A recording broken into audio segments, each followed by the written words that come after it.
ये हम सबका दायित्व बनता है कि हम अपने राष्ट्रीय प्रतीकों का सम्मान करें, संविधान के व्यवस्था के अंतर्गत संवैधानिक प्रमुखों के प्रति सम्मान और आदर का भाव रखें और कोई ऐसा आचरण न करें जो आचरण देश की भावी पीढ़ी को गलत दिशा की ओर अग्रसर करे। खैर, जिस प्रकार का प्रतिपक्ष है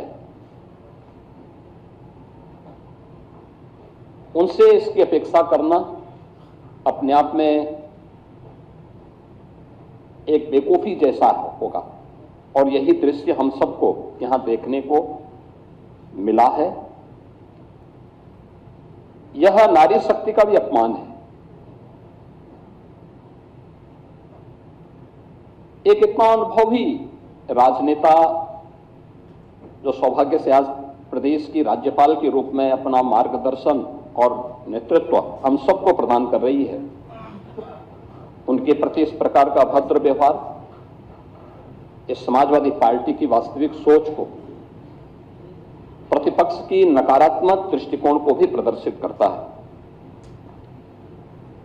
महोदय, राज्यपाल जी ने अपना जो अभिभाषण संवेद सदन में प्रस्तुत किया वह सरकार की उन उपलब्धियों को लेकर के भी है जो पिछले 8.5-9 वर्षों के अंदर हम लोगों ने प्रदेश के अंदर प्राप्त किया है। और मैं कह सकता हूं कि पिछले 9 वर्ष में उत्तर प्रदेश ने एक अपनी यात्रा तय की है। ये यात्रा अपराध और अव्यवस्था से अनुशासन का, कर्फ्यू से कानून के राज का, उपद्रव से उत्सव की यात्रा और समस्या से समाधान, अविश्वास से आत्मविश्वास की यात्रा है। उत्तर प्रदेश में आखिर क्यों नहीं चेंज आना चाहिए? उत्तर प्रदेश की 25 करोड़ जनता का अधिकार है, उनको भी वो हक मिलना चाहिए था जिसका वो अधिकारी था। लेकिन दुर्भाग्य से अपने संकुचित एजेंडे को लेकर के चलने वाली सरकारों ने प्रदेश के भविष्य के साथ, यहां की जनता जनार्दन के साथ खिलवाड़ किया, उनके सामने पहचान का संकट खड़ा किया, प्रदेश को अराजकता, अव्यवस्था, अपराध का एक गढ़ बना दिया। कर्फ्यू यहां की पहचान बन गई थी। उत्तर प्रदेश अब टेक्नोलॉजी, ट्रस्ट एंड ट्रांसफॉर्मेशन की एक त्रिवेणी बन करके देश और दुनिया के सामने उभरा है। ये त्रिवेणी हमारे लिए टेक्नोलॉजी, ट्रस्ट एंड ट्रांसफॉर्मेशन इसलिए भी महत्वपूर्ण है। हम इस बात को जानते हैं कि उत्तर प्रदेश की धरती प्रयागराज की धरती, प्रयागराज से उत्तर प्रदेश में है और प्रयागराज की पहचान मां गंगा, मां यमुना और मां सरस्वती की त्रिवेणी से भी है। उस त्रिवेणी का एक नया रूप उत्तर प्रदेश के अंदर आज हम सबके सामने टेक्नोलॉजी, ट्रस्ट एंड ट्रांसफॉर्मेशन के रूप में आज उत्तर प्रदेश के अंदर देखने को मिल रहा है। हमने बार बार कहा है, विकास की पहली शर्त रूल ऑफ लॉ है और रूल ऑफ लॉ के उस लक्ष्य को प्राप्त करने के लिए सरकार ने पूरी मजबूती के साथ काम किया। प्रदेश के अंदर रिकॉर्ड पुलिस भर्तियां की, महिला सशक्तिकरण पर ध्यान दिया, युवाओं के लिए नई नई योजनाएं बनाई, मॉडर्न पुलिसिंग और सुदृढ़ साइबर एवं फॉरेंसिक इंफ्रास्ट्रक्चर के विकास के लिए कार्य किया।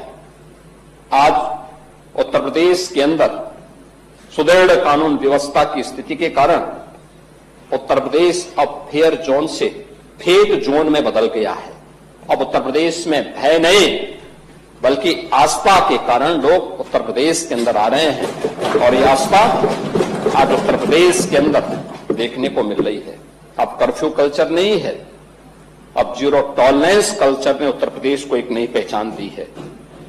अब दंगों की जगह फेस्टिव और टेम्पल टेक्नोलॉजी इकोनॉमी ग्रो कर रही है, यानी यहां पे ग्रो कर रही है।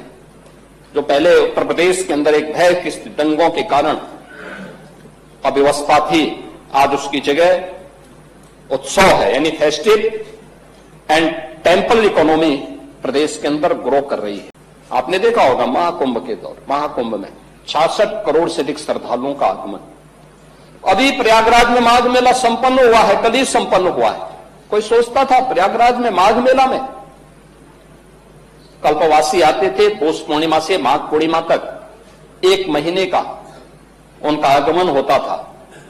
और कल ही प्रयागराज के महाशिवरात्रि के आयोजन में प्रयागराज में 40 लाख से अधिक श्रद्धालुओं ने त्रिवेणी में स्नान किया। इस पूरे माघ मेले में पहले कुल कुछ लाख श्रद्धालु आते थे, उसमें कल्पवासियों की संख्या ज्यादा होती थी। और इस बार माघ मेले में 21 करोड़ से अधिक श्रद्धालु त्रिवेणी में स्नान किया है, आस्था की डुबकी लगाया है। यानी ये जो श्रद्धालु आ रहा है उसको व्यवस्था पर विश्वास है, सुरक्षा के प्रति वह आज निश्चिंत है। महोदय, 2017 के पहले क्या स्थिति थी उत्तर प्रदेश में? 2017 के पहले सत्ता के संरक्षण में पल रहे गुंडे और माफिया एक समानांतर सरकार का संचालन करते थे। गुंडा टैक्स और अवैध वसूली उत्तर प्रदेश की नियत बन चुकी थी। 1 डिस्ट्रिक्ट 1 माफिया उत्तर प्रदेश को झकझोरता था। कानून चंद हाथों की जागीर बन चुका था। कर्फ्यू और दंगा आम बात हो गई थी। पर्व और त्योहार आस्था नहीं, आशंका के केंद्र बन जाते थे। पुलिस का मनोबल टूटा था। न बेटी सुरक्षित थी, न व्यापारी सुरक्षित था।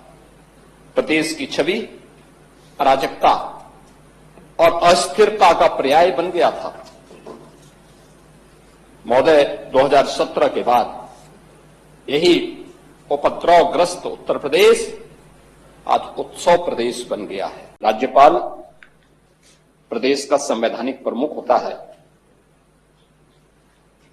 और एक संवैधानिक प्रमुख के प्रति जो हमारे प्रतिपक्ष के और उसमें भी मुख्य प्रतिपक्ष का जो आचरण रहा है, संवैधानिक प्रमुख के प्रति भी और एक नारी के प्रति भी जिस प्रकार का अभद्र और अशिष्ट व्यवहार रहा है, महोदय, वह न केवल लोकतंत्र को कमजोर करता है बल्कि संवैधानिक व्यवस्था से जुड़े हुए उन प्रमुख हस्तियों की अवमानना के भी दायरे में आता है।